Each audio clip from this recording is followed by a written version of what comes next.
And then you also have ACAS, you have AWS Inspector that have plugins and stacks that you can scan for, or you can run scans on, that also correlate to controls.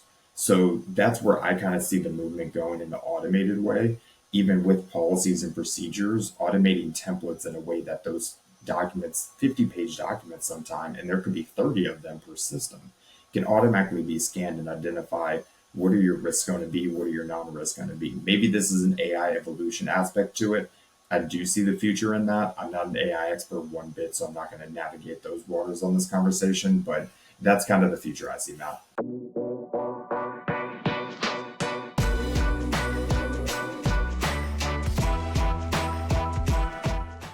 Welcome to It's Fine, the podcast by Hunter Strategy, where we tackle key issues in technology and security within Department of Defense. This week, we're focused on continuous monitoring and risk assessment in DoD Networks. Our guests are Dan Beller, Director of Cloud Solutions at Hunter Strategy, and Chris Sowards, our resident governance, risk, and compliance expert within the company. Dan has significant experience in supporting continuous monitoring for DoD Networks, making him a key voice on this topic. Chris brings his expertise in risk assessment and governance, offering insights into the strategic side of network security. Together, Chris and Dan will provide a practical look at how continuous monitoring and risk assessments are carried out in DoD networks, highlighting their importance in maintaining national security. This episode is essential for anybody interested in technical and strategic aspects of cybersecurity within the DoD. Whether you're a cybersecurity professional, a student of the field, or simply interested in security measures that protect our country's digital frontiers, this episode promises to be both enlightening and engaging. So tune in and let's explore the depths of continuous monitoring and risk assessments in DoD networks with Dan Beller and Chris Sowards. Welcome, gentlemen. Good morning. Hey. Morning. Thanks for having me today, Matt. So just to kick us off, and since you guys provide very different perspectives on this, can each of you provide from your perspective an overview on continuous monitoring and its importance for defense networks? Sure. So I'm coming from the perspective of an implementer primarily, a software engineer, platform engineer, a security professional. I would say that that continuous monitoring is really about focusing in on the operational and security monitoring, alerting, regular vulnerability assessments within a program, within a system, within DoD, across potentially a number of classifications, and figuring out how do you tie that all together to be able to, in real time, be able to assess the overall risk posture, identify issues, and also tie it into the ATO process. In this case, supporting a movement towards continuous ATO or CATO. Yeah, so with continuous monitoring, as Matt introduced me, I'm the GRC director at Hunter Strategy. So I'm not the implementer per se, but I'm more of the policeman of making sure you don't like speed, you don't, do anything, right? Like that's outside of your scope of your authority to operate. When granted authority to operate, or ATO, you're given guardrails and requirements to maintain. And that's where the continuous monitoring phase comes in, because a lot of times over the course of 3 years, systems will make major modifications to their system, technology upgrades. They want the latest and greatest. They need firewalls open, close, etc. So with that, anytime you make a major change in modification to a system, triggers a lot of risk or potential risk that has to be identified and verified and checked, balanced, etc. Right? So on my side of the house, continuous monitoring is involved mainly around ensuring the course of your tenure of having an authority to operate, any changes and identify risks or potential risks that are going to come about from an engineer, an architect, a stakeholder who just has a good idea that day, are being addressed, monitored, maintained, etc.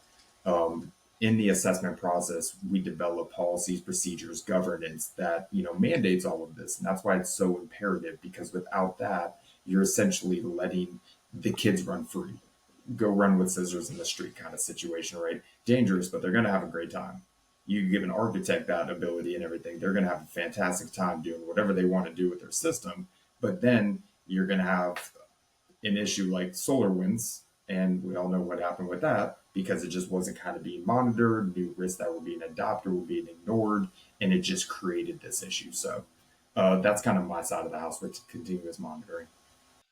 And what would you say? And I think because this is just a kind of a follow on to both Dan's answer and your answer, because this kind of touches kind of both the tracking and implementation side.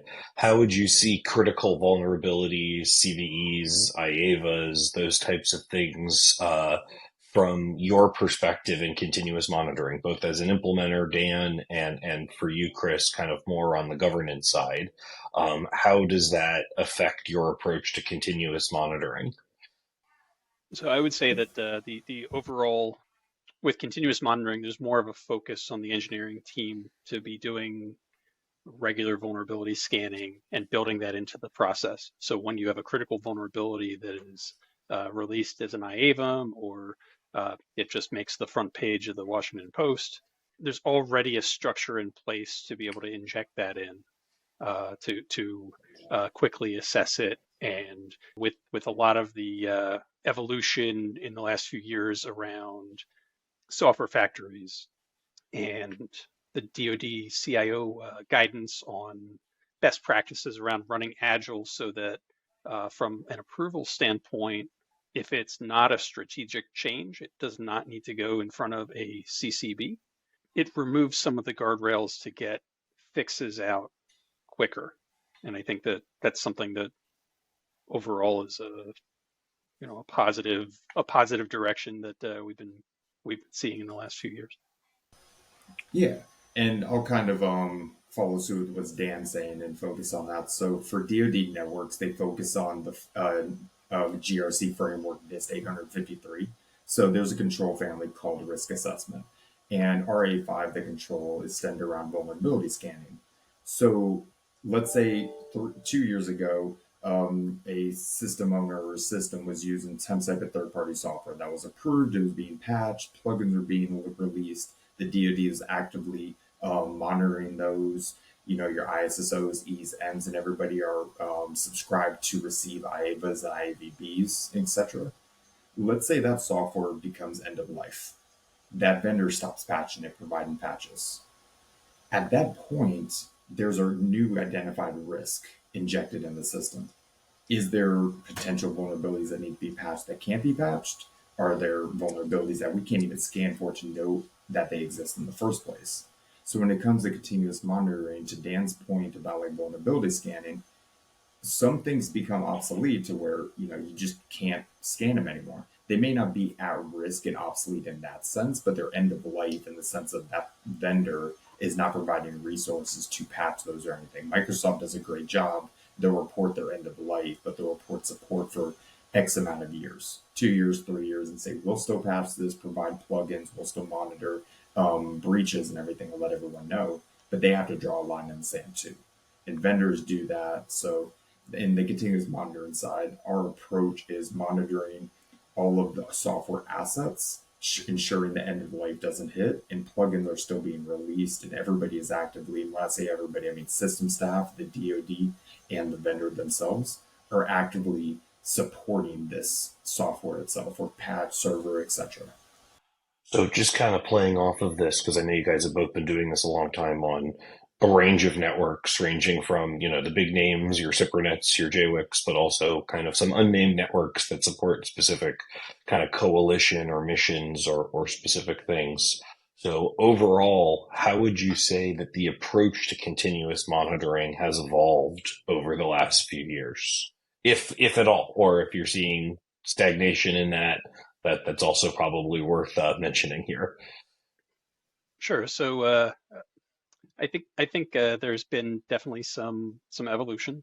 There's still a lot of, from the assessment standpoint, we run into a lot of, frankly, govies that are still very focused on STIGs, SRGs, and compliance checkboxes more than assessing overall risk posture and trying to bottom line things. There's, I think, a little bit more appreciation and understanding that mitigations are a valid approach as opposed to just being hammered over compliance spreadsheets.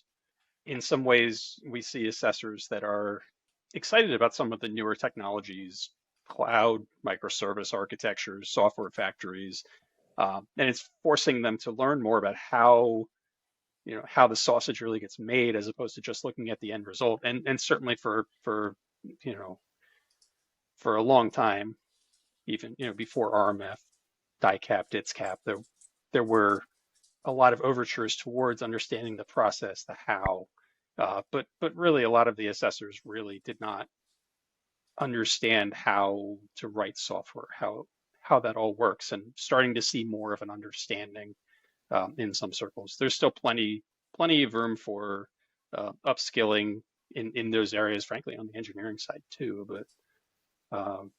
But that's an area that I feel like we're definitely seeing some improvements in the DoD space. Yeah, so in continuous monitoring in the DoD world, what I've really noticed and saw very beneficial is a mature interconnected service agreement memorandum of understanding model. Now that's a NIST 853 requirement. Honestly, I think DIACAP required it too, but I wasn't mature in my GRC days to know how well that actually worked. But then also, when agencies utilize a single GRC tool across their enterprise, and especially when they use the same tool as other enterprise or other agencies that are they're interconnecting with. So, when referring to like JWIX and some of the big boys, as Matt was saying, in a previous life, I was a cross domain system engineer. So, we dealt with a lot of information that was traversing through various security enclaves, whether it's CIPRNet, JWIX, some of the other caveats, or unclassified. And when it comes to, and I'm pivoting back to how this relates to continuous monitoring, is that systems are interconnected with one another. And if there's a vulnerability on one system and it's connected to 7 systems, all 8 systems in total now have that same vulnerability. Whether it's truly a vulnerability to them or not, there is a potential risk. So that's why I've seen a lot of benefit in the GRC solutions maturing over the years and the interconnected service agreements actually being very mature as well in that state, because it allows us to monitor our system and every component outside of the system, cloud vendor or not. If they have a risk, we officially have a risk now. So that's kind of my take on how it's evolving. So I definitely hear you guys on the evolution of how people and system owners and risk managers and engineers do it. How does tooling and any evolution in technology, and I understand this might be a laggard in DoD Networks specifically because DoD tooling is pretty much EMAS and ACAS, right? There hasn't been a whole lot of change there. But if you were to look at industry and how large companies are doing this and some tooling, how would you look at how DoD could be evolving in continuous monitoring that might take a little while for that tool to be adopted? Yeah, so as Matt said, the DoD world, very slow, very cautious about anything they do for just purpose, of course. They move too fast with the national secrets and everything like that. Something gets exploited. That's not a risk ever worth accepting. But when it comes to commercial clients, their risk is losing money. They, their focus is money. When it comes to the DoD, their focus is their sensitive information at large. So let's kind of peel it back and just talk about a normal company, a normal corporation, not really the DoD and the sake, right? And how it's evolving, because how it's evolving today in the commercial space will be how it evolves for the DoD, maybe in 5 years, maybe in 50 years, let's be honest here. But yeah, so when it comes to that, there's a term and a new process coming out, and I'm reading it on another monitor just to help everyone understand what it stands for, but it's called OSCAL, Open Security Control Assessment Language.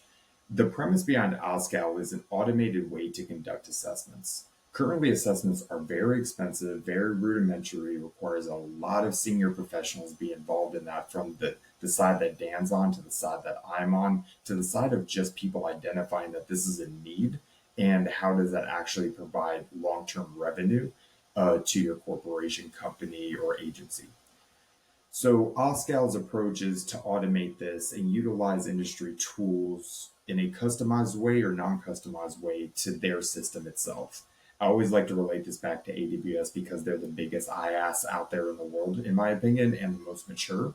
But they've done a really good job with some of their security tools and pivoting it back to GRC frameworks. If you utilize tools like AWS Config, there's conformance packages conformance packages coded with JSON files to actually scan your system and run just based off the checks of that framework. You also have AWS Security Hub. It's another tool that can automatically scan based on the same thing, JSON coding, and it'll scan your VPC, your cloud environment, for said miscontrols. So something that would typically take somebody maybe a week, 2 weeks to even possibly root through, you could just run it overnight, run it within a couple of minutes. And then you also have ACAS, you have AWS Inspector that have plugins and stacks that you can scan for, or you can run scans on that also correlate to controls. So that's where I kind of see the movement going in the automated way, even with policies and procedures, automating templates in a way that those documents, 50-page documents sometime, and there could be 30 of them per system, can automatically be scanned and identify what are your risks going to be, what are your non-risks going to be. Maybe this is an AI evolution aspect to it. I do see the future in that. I'm not an AI expert one bit, so I'm not going to navigate those waters on this conversation, but that's kind of the future I see, Matt. Yeah, just to follow on what Chris was saying, I think especially for cloud deployments or systems that are hybrid, uh, the capabilities of the CSPs to provide things like Security Hub or Microsoft Defender come to they can talk across clouds. They can talk on your on-prem, and it can give you more of a single pane of glass or a control plane for these, and that's huge as an implementer. But also, I mean, I recently enabled some 853 and regulatory compliance and Defender for Azure for a project, and I showed the ISO who had never seen this before, but has been busy trying to learn how all of this works, and was absolutely floored by what what it is able to show in real time or near real time and align it to your GRC framework, whether that's 853 PCI DSS, what have you. It's just making it a lot easier and quicker to be able to assess and then report. I'm with you too on OSCAL. I'm excited to see when there is broader support for it. Right now, I think it's somewhat limited to FedRAMP as far as the government space goes. But if it's able to generate an SSP for 853 with CNSSI 1253 overlays, that's a game changer. Yeah, so Dan, I kind of want to have a conversation about that because I'm not actively supporting a DoD client right now, but you are. But I've had these issues in previous years with DoD clients and even anyone really in the GRC world because, it never has been that way. We've always done it this way approach. And technology moves too fast. You can't ever have that mindset. And when it comes to this and everything, when you approach like the ISSOs or stakeholders, even GRC people in that matter, and you present them, hey, here's an output of an automated scan tool that did this, how do you prove to them that it actually is up to snuff to what they need? Because to them, they're accepting risk in a technology or a component they're just not fully understanding. And sometimes they can take that as a developer, an architect just trying to push things through quickly, half-ass things, pardon my French if anyone's offended, of course. But yeah, like how do you navigate those waters? Because that's something I've always struggled, but I seem to at least get more headway than our people on your side because I am a GRC person per trade. So they tend to trust me more on that, about that at face value. A lot of it's education and trying to find, at the end of the day, it comes down to the same kind of things. It's about relationships. It's about building trust, proving it with following through with what you're saying. A lot of the time, being able to provide a report and being able to lean on somebody like uh, Hannibal or Amazon to be able to say, "Hey, they're doing it. They have some provenance that you trust by virtue of previous experience." It can definitely help. But as far as actually generating the artifacts, it's still, is it an Excel spreadsheet? Is it a Word it's all free form, and it makes it very difficult to compare across programs. And I think that's an area that is going to have to change if we want to see fewer delays on just processing a large volume of the assessment docs so that systems can be approved quicker. Yeah, so back when I worked at the National Geospatial Agency, the whole ATO in a day concept was coming about. I actually don't know how far it's come along, but the whole process was trying to automate this and get systems ATO'd in a day. Now, that doesn't mean I just grab a system off the shelf and ATO them in a day. There's a lot more work, of course, but it's an interesting concept. And what you're navigating is kind of like the beginning steps of that approach. You're trying to instill confidence in these system owners or your system owner ISOs today, but not become overbearing or abrasive to where it becomes so intimidating to where you're telling them I know more than you even about GRC. Because at the end of the day, architects and engineers don't, but GRC people have no idea how to engineer, code, or architect either. So that's why the whole concept of the DevSecOps personnel was so interesting to me. It doesn't really seem like it bears a lot of fruit, but having developers that are also security operators and vice versa, I saw that being the future in the cyberspace around what you do, Dan, and what I do. It's just so hard to find someone who's up to snuff of what you do and up to what Matt Schreiner does with GRC. It's just few and far in between, and no one's willing to spend the money to capitalize on that one individual, the one out of a million, right? So, yeah, no, I agree with you on that. It's a struggle that we've had. It's going to end one day. I just don't know when. I was going to say, unfortunately, I'm not sure if I mean, there's certain aspects of that that's just a skills gap in cyber from all all types of roles, and unfortunately, I'm not sure that's likely to change before any of us retire. But Yeah. here's hoping. When Matt Triner hired me on and we first met, we were talking about the GRC space and everything. And I do a lot of mentorship with a lot of like junior cyber people in college around the Houston area. And, I talk about the different fields and like coding sexy and everything like that. And everyone wants to do all these crazy things. But a lot of people look at GRC as the gateway drug into cyber. It's like their easiest dip in the toe when it comes to cyber, right? And I've seen a lot of people after 10 years, that's how they got into cyberspace, know nothing about cybersecurity. They just know GRC at the end of the day, right? They know how to follow a framework, they know how to write policies, etc. Very important. But when me and Matt had met, my career in IT and cybersecurity was different. I was actually on the opposite side of the house and I transitioned over to GRC. Nobody ever does because they always called me insane. Like, why would you go to GRC? But I enjoy it.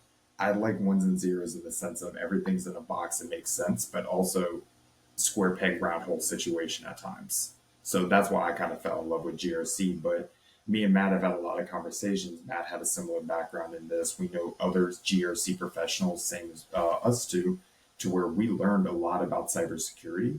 And then when we went to GRC, we just surpassed everybody because we knew exactly how to talk to the Dan Bellers, the Matt DiVertolas, everything about how these things work, but then also know how GRC works. So, yeah, hopefully one day. I don't know when, but I'm an optimist. So, yeah.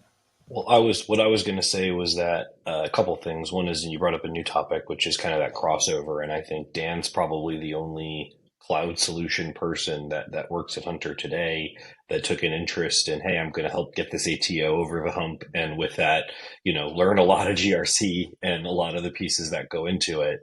For me, it was sheer necessity, right? Like I wasn't as good of a software developer as the other people on my team. And as opposed to being the guy that everybody laughs at when he leaves the room, I wanted to be bringing value to the rest of my team. And none of them wanted to do the ATO paperwork. None of them wanted to figure out how to do the STIGs or how to maintain the compliance. And none of them none of them wanted to talk to the cyber risk team that was coming in and there to check boxes, and they didn't want to translate between what they did and that was something that I was able to offer. And so to the question of how do we get trust in tooling, unfortunately that's a human problem. We need to get people to trust the people that trust the tooling, and the people that trust the tooling need to learn to speak the way that the AO speaks, because it's not like GRC is a single language. It's a language of many dialects. And You need to be able to, one, just like how I can go to the UK or to Australia and some of the words and some of the expressions may jar me because I don't know them. I can have a conversation, right? I understand American English as a dialect, and with that, I can learn, UK English and Australian English and other forms of. When I was in Wales, I did not realize that the people were in fact speaking English. The language was so heavy, and there were so many terms and phrases that were so different and so Gaelic that it took me a while to understand the local dialect. But it's no different in going from, even within defense agencies or crossing from civilian to defense when speaking about ATO paperwork. So I think just having a good base lexicon of what 853 means, having anecdotal experience as to, hey, I'm not telling you you need to do this, but this is how it was done before, and we found we had some efficiencies for that. And then having AOs and AO representatives, typically AO representatives, because AOs are usually too busy to get in the muck of the actual back and forth beforehand, right? They're really relying on their representatives and teams, but kind of really working the way up through the process and getting everybody to understand and agree with what that means. I think that is a really important aspect. OSCAL was interesting to me because, well, again, everything I said still applies. Doesn't matter that it has all these cool features. You still got to prove it. You still got to learn to speak the language. You still have to educate people. But the fact that the schema shows how you embed evidence for every claim made in a system security plan written in OSCAL, and that evidence can be a link to a Word document that is a policy, which for some controls is what makes sense. And other times it could be to a Selenium test or a Python script that actually goes and does the thing that the control says you're supposed to do and has empirical evidence. So I think that the people that conceived the schema have done a really good job of making it a schema that can be trusted. But the tooling needs to get better. The GRC tools need to speak that dialect better. Right now, we're in a place where and I'm not going to name names here because I don't want to get into GRC tool wars because that could be a whole other episode. But right now it's kind of a very checkbox. Well, you must be able to export OSCAL. That's what they're telling of the various GRC tools that are used in government spaces. You need to export it. Well, that's great. That's a good start that you can take all the stuff in the tool and export an OSCAL. Can you import it too? And if you go across tools, can you import, somebody else's OSCAL export? And today we're not there. We're just not, right? Most tools can't even import the very export that they made yet. They're still working on within themselves, and certainly cross-tool support is just not there yet. And that's, again, these are common of new specifications and schemas coming to industry to describe a thing, right? This is SAML 20 years ago, right? Where, one SAML tool was very different than another SAML tool. And the idea of being able to take one token and pass it between tools was just like, ooh, wow, that'll be great when that works one day, right? Like that wasn't a thing that was even expected in early days of delegated authentication. And now look where we are, right? There's open source tools that'll grab from 5 paid tools and everything will work great. So I think that is a key thing that I'm really glad to see that FedRAMP adopted first, because they are the lightning rod of where commercial meets industry in terms of government acceptance of commercial security plans. It's also great because, frankly, I don't remember the exact number, but I remember when I was helping a commercial company achieve FedRAMP that I saw in their documentation that they only have funding to support 18 new authorizations a year. And so if there are, what is the current estimate, 50,000 SaaS products currently on the market. So let's assume that we only need 10% of them, right? 4,500 of them are not needed for any civilian or defense mission. There's still 5,000 left. And at 18 a year, we'll get to them by the time, to your point, Dan, I don't know if I'll be retired as much as dead by that point in time, just from the math on how long that'll take. and getting to trusted automation in that process is the only way to do it. And then back to our topic, that's net new authorizations. The Conmon phone calls for FedRAMP are arduous. They are long. They are everybody sharing spreadsheets together to do continuous monitoring and show how they're doing things. And being able to automate that Conmon process is going to be a massive pivot in our government's ability to trust commercial cloud products and continually have them follow the rules that all of our DoD systems follow. So that was one. The other point I was trying to make, or was going to make before, and it's less relevant now, but I'm going to make it anyway, just because we've talked about OSCAL quite a bit, is there's lots of supporting tools that help solve the disparate problem today. And one I will call out by name because they're a partner, and I think they're a really slick tool, and we have no vested interest in them outside of that they're a partner and it's a slick tool, is Nucleus Security. And what Nucleus does is take the out, and I'm not even, if I'm pitching it wrong, somebody from Nucleus tag us in some comments, please. But my understanding is that they take the output of all of these disparate scanning tools that are out there and help turn them into tickets and help turn them into trackable items that aren't just tracked within the tool. And that's another huge problem is if it's not an ACAS scan, it does not upload to EMAS, right? Specifically speaking to DoD networks, right? It's just an artifact like any other, might as well be a PNG screenshot compared to a PDF or some proprietary file. Whereas Nucleus is trying really hard to kind of ingest from all these different tools and turn it into a ServiceNow ticket, a Jira ticket, some type of evidence that you can really show an assessor that, hey, every vulnerability that came in from our tools has a ticket. Every ticket has a disposition. Those dispositions might be that it won't fix or it's mitigated by something else or all the things that we've talked about here. But talk about traceability. Every single finding has a ticket. That's a massively big change because without a tool like that, that means you would have to take a raw scan and someone would have to go and manually enter in tickets for all of them. And back to, that's why FedRAMP has limited funding, right? That's a lot of work to do. And it's not particularly sexy work or fun work or work that would encourage any architect or developer to say, yay, GRC, I get to enter all of these ACAS findings into EMAS one by one as a poem. Or if I'm lucky, into a spreadsheet that's importable. That's like the good version of that. So I think there's a lot of tools that are trying to fit that niche. I think OSCAL is, I don't want to call it a moonshot because I think we're in closer distance of that than a moonshot now that it's been out there and we're starting to see its acceptance, but it's very much in the outer atmosphere still, right? Like it's not yet in Earth's gravitational pull to keep with the space metaphor. But tools like Nucleus, tools like Axonius, there are tools out there that are trying to solve the problem today with the tools of today that I would say are not DoD wide yet by any means, but I've seen special ops and people that maintain, purpose specific secure networks have been the tip of the spear in adopting those tools. Because they're trying to figure out how to do it more efficiently. So I think that there is, the longer term OSCAL that with the support from NIST and agency collaboration and the typical iteration that specifications turn into becoming useful products that we're absolutely going to see mature.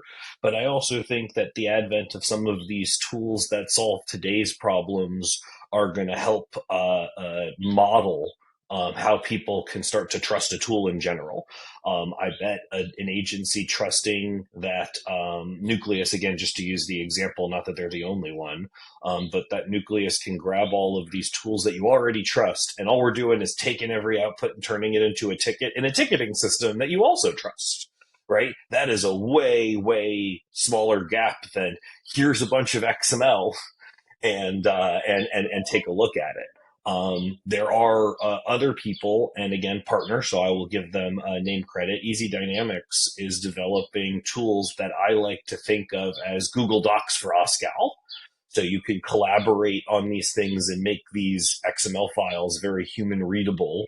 And because that's one of the biggest things today and why Word and SharePoint and all of these artifacts are built using the Office suite.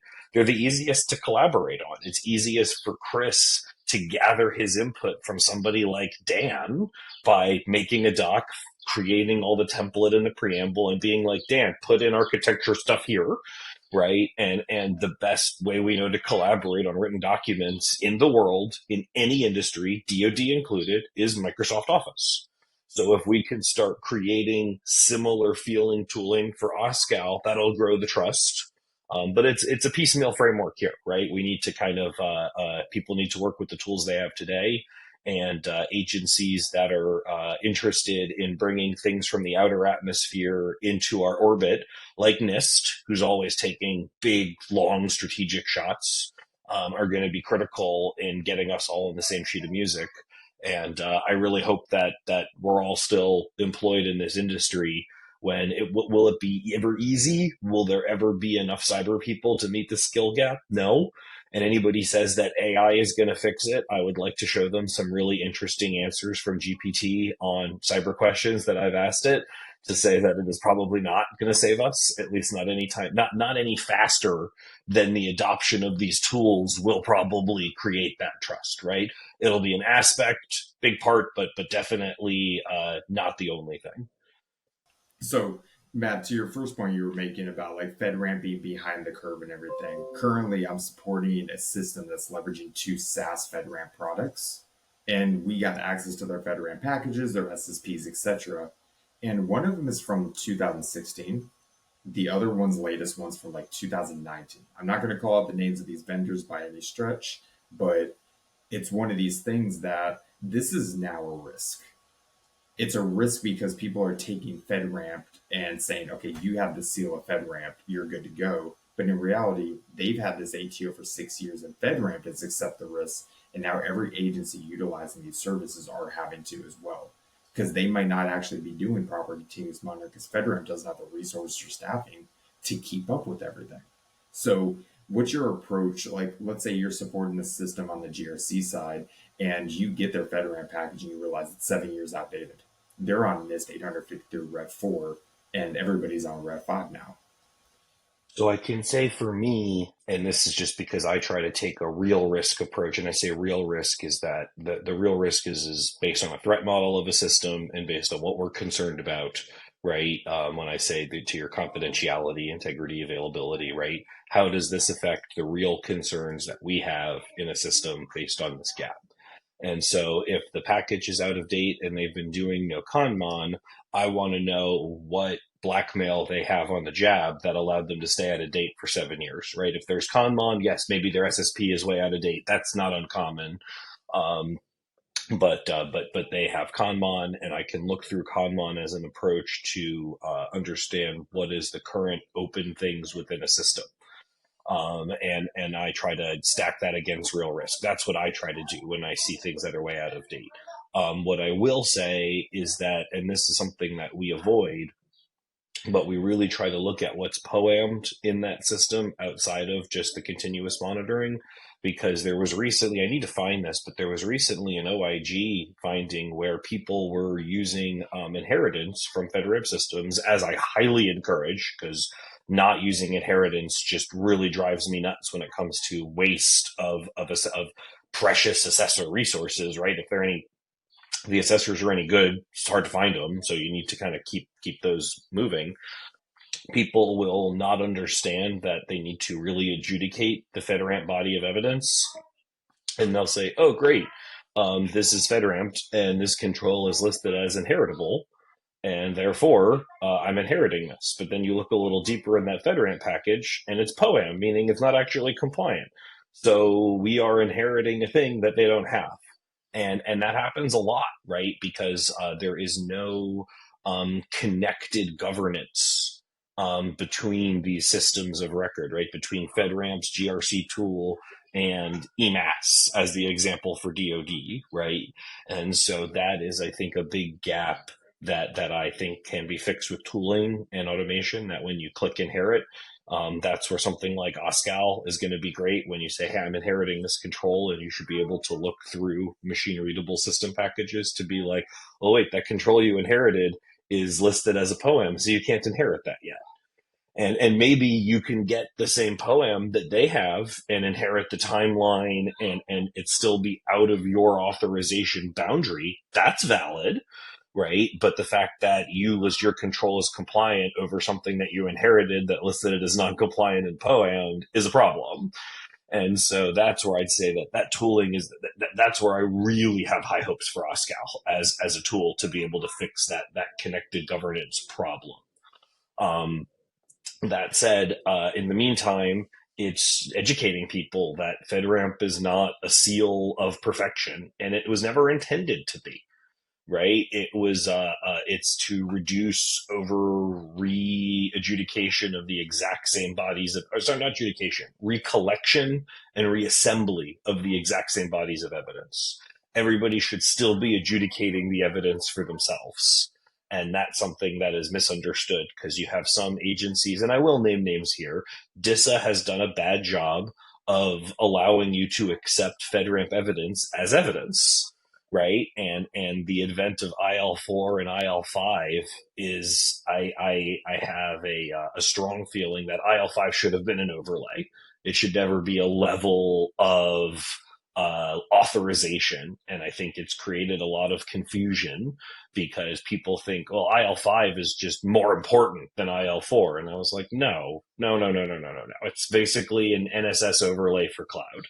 Right. And there's some nuance there. I know I'm oversimplifying it, but I really feel like that's been DoD's desire to follow their own process, which is, again, warranted many times, has created this confusion of, well, if you're not IL5, you're nothing, which is like, or you can't do CUI if it's not IL5. That is not true. That is very much not true. But then you get into some other interesting nuanced things because we're here to talk about defense networks. Defense networks have these IL4 and IL5 requirements when they're cloud networks anyway, because they have sovereignty issues, which FedRAMP doesn't address inherently, right? FedRAMP, you can have a FedRAMP moderate and have people overseas doing all of your maintenance and all of your things, and that's perfectly valid. And DoD has additional sovereignty concerns, and just adding that as a checkbox in FedRAMP is going to be confusing to people. So I think that there is still a big gap there. I think that is more of an educational gap than a technology gap. And unfortunately, too many authorizers and AOs long for the days of DIACAP. Right? They don't want to see, they're very attached to this binary checklist, you're approved or you're not approved, as opposed to we're making a risk-based assessment. And so that is a lot of those people who need to get educated or need to retire, right? I think it's going to be a combination of the two based on the individuals and where they sit. But I do think that the silver bullet there is going to be back to the skill gap in cyber. And, the government has taken a lot of push towards accepted cyber service, direct hiring authority for cyber billets, additional pay bands for like different ways to encourage, qualified practitioners who understand these distinctions to be involved in, securing a defense network and authorizing the security of a defense network. So I think everyone's making the right moves, but I think it's going to take a while to get there still. So one question I did want to end on here, and this has been a great discussion, is how do we monitor or measure the improvement of that? What metrics can we use to show continuous monitoring is effective in both our current state and in future states? Yeah, I mean, I can answer that really simply. Is how long does it take a 3-year assessment package to be produced? If your continuous monitoring is very mature, when it's time for your assessment, your ATO is coming to expire. If it takes you a couple weeks to get your package done and everything, that means for the last 3 years, you've been maintaining your ATO package. If it takes you 6 months, that means you have a Kanban failure somewhere. And nobody has been addressing what's going on, staying on top of it, and everyone's starting from scratch. So as simply as that, if I go into a system and say, hey, you're getting assessed in 2 weeks, and like it's going to take us 6 months and we have all these issues, I know that they didn't do any Kanban whatsoever, and that's their problem right there. That's a really good point. So I would add that if you're coming in for either already having or attempting to move up to having a continuous ATO, that's qualitatively a pretty good indicator of a process that's being done well if it's able to be approved. But ultimately, I think when you talk about metrics, I mean, the proof's going to be in the pudding. So it gets down to the fundamentals. So things like how early are you detecting vulnerabilities? Are you only responding to IAVMs, or are you finding it on your own? Mean time to patch, especially with microservices. That when if you've gone from a monolith system where you have a version of Java because everything's running there, and then you migrate to microservices and you've got 10 different container pods running in Kubernetes, each with its own version that needs to be iterated. How quick are you able to respond when there is an issue? So looking at that, and then at the end of the day, I mean, also looking at compliance STIG findings and SRG findings, and if you're building in this into your process, you should be able to see over time just a reduction by like orders of magnitude, just because many of the issues, many of the configurations are not exotic or unknown. They are, in a lot of ways, a lot of the same basic things that we've been dealing with for years on how do you build a secure system. You should be able to have a pretty clean container OS at this point. It's just, it's really a matter of your priority and you demonstrate it through the results. Awesome. Well, gentlemen, thank you for your time today. I really appreciate this post. It's been a great discussion, and you both have a wonderful rest of your Friday.